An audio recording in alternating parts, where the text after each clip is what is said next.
Hello po mga kakuratsa, magluluto po tayo ng talong steak. Ang ingredients po niya, talong, mantika, lemon, onion, optional lang pong oyster sauce at saka soy sauce. So, iprito lang po natin yung talong, huwag po natin susunugin hanggang maging golden brown. Yung tamang-tama lang po siya. Babalik-balik ta rin nyo lang po pag nakita ninyo para nag-brown na siya, para hindi siya masunog. Madali lang po, iprito lang. Pwede pong malakas ang apoy, basta babantayan nyo.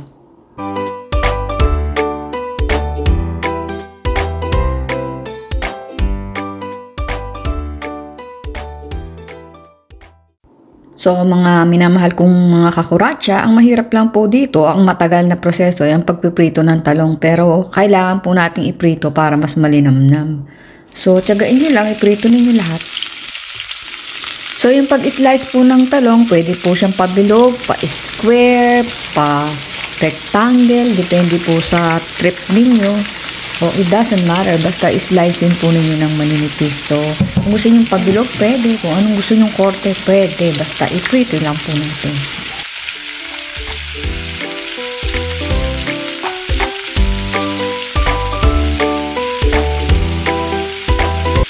So again po mga kakuratsa, salamat po sa mga bagong subscribers, sa mga OFW sa Dubai, sa mga tao dito sa US, sa Pilipinas. Thank you po sa inyong lahat.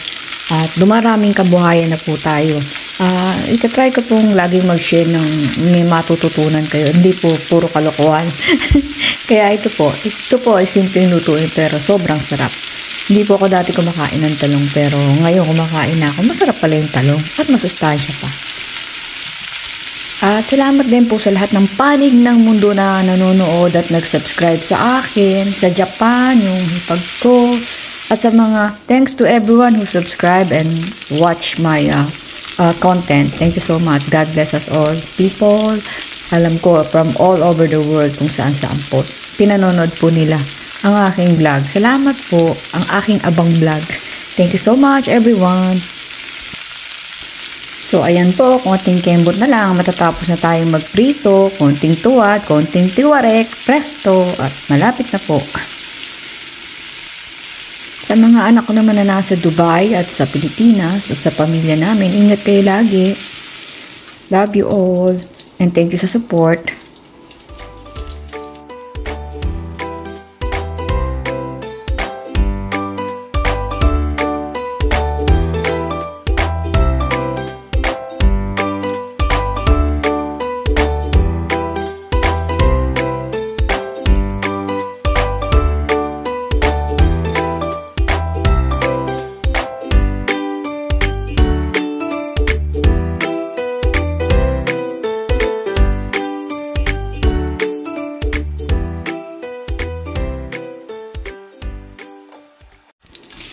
So, ayan na, last batch na ito. Naglagay po ako ng napkin or tissue, paper, towel, para po sipsipin yung mantika at di naman masyadong mamantika ang ating talong. So, pwede kayo maglagay or pwede rin yung ilagay sa strainer para madrain yung excess oil para di masyadong oily. Okay, pero pag ginamit naman ninyo ang olive oil, okay lang yan. Kasi akong ginagamit ko olive oil most of the time. Kasi yun ang prescribed ng aking physician. So, yun po.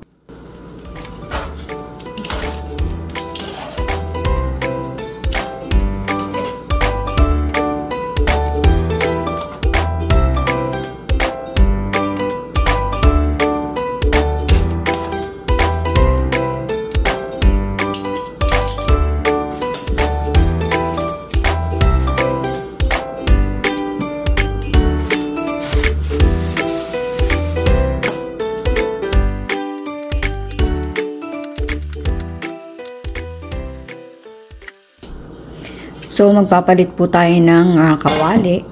Pero ang gagamitin po natin pang mantika ay yung pinagprituhan natin kasi yung flavor nun sayang din. Malasa din yun. Instead of gumamit tayo ng bagong mantika, yun na lang pong pinagprituhan.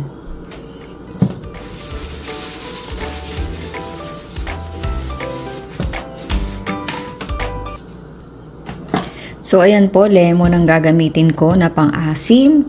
Pero kung may kalamansi kayo, pwede po kalamansi, much better kasi dito po mahirap humanap ng kalamansi. So lemon ang ilalagay natin, pareho din naman ang lasa.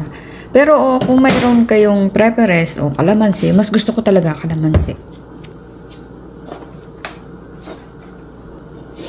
So ayan po, ewan ko ba ba't palagi kong pinupunasan yung kawali bago ko gamitin. Parang sakit ko na po. Ako po si Girl Punas.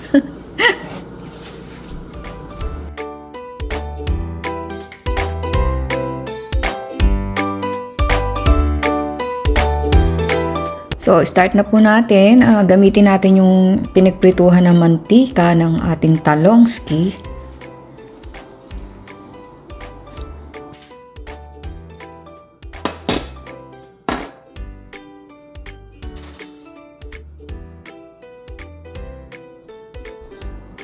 Ayan po, kung may butter kayo or margarine or ano man tawag niya, basta lagyan nyo ng butter kung meron kayo. Pag wala naman, okay lang na yung oil lang.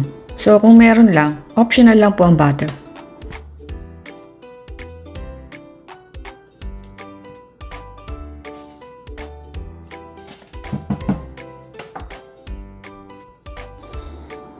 So, ito po yung lemon. Mga 1/4 cup na lemon or less. Kung depende kung gusto niyo maasim. Kasi po maasim po ako magluto. Gusto ko maasim talaga. So, stir fry lang po natin ang ating onion. Huwag nating susunugin until golden brown. Yung flavor po niya nang magpapalasa sa ating talong steak.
Pwede po natin lagyan ng 1 tablespoon na oyster sauce. The reason I did not put oyster sauce because the one who will eat this is a vegetarian. So, hindi ko po siya nilagyan ng oyster sauce.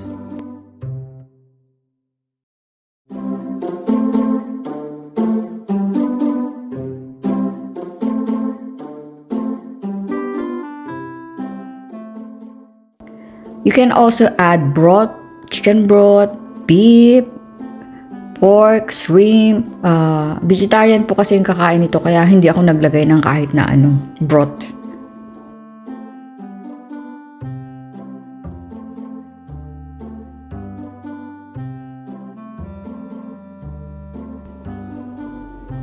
So, lagay na natin yung lemon or kalamansi.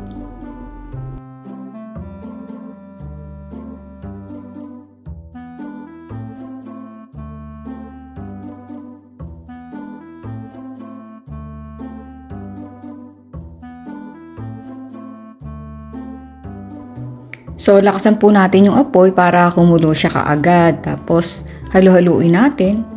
Pwede rin yung lagyan ng konting tubig, pero mas less ang sabaw niya, mas malasa siya.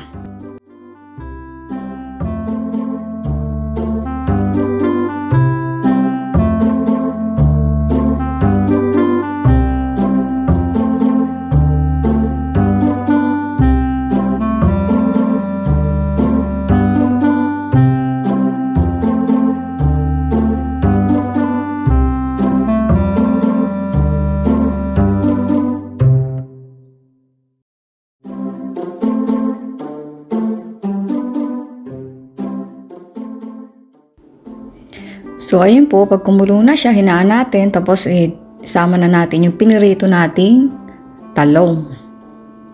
So, naaamoy ko na po siya, ang bango. Kanin na lang ang katapat nito, di sarap niyan.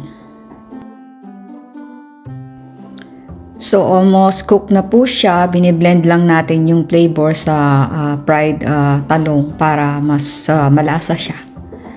So, ganun lang po kasimple. Mas konti lulutuin yung mas mabilis. 5 minutes, sandali lang yan. Pag naprito nyo na yung talong, tapos na. Lagyan nyo lang ng kalamansi at toyo. Presto, may ulam na kayo. Magkamay kayo at lagay nyo sa kanin na bagong luto. Ay, nako. Makakalimutan yung pangalan nyo. Di po ba? Mura lang ang talong, masustansya pa. So, ayan po. So, luto na po siya at pwede na po tayong kumain. Salamat po sa inyong walang sawang panonood at pagsubaybay sa aking YouTube channel. Ito po ang inyong lingkod, ang inyong Chakuracha na nag-iiwan ng salitang, kung kaya ni Pedro, kaya din ni Juan. Kung kaya ko, kaya nyo din. Kaya nating lahat. Fight, fight, fight. Never say die. Bye mga Kuracha, ingat po tayong lahat at God bless us all. Advance Merry Christmas, December na po. Sad na naman kami mga nasa ibang bansa, pero thankful pa rin. So kayo mga nandyan sa Pilipinas, enjoy lang. Salamat po, bye, ingat, love you all, bye.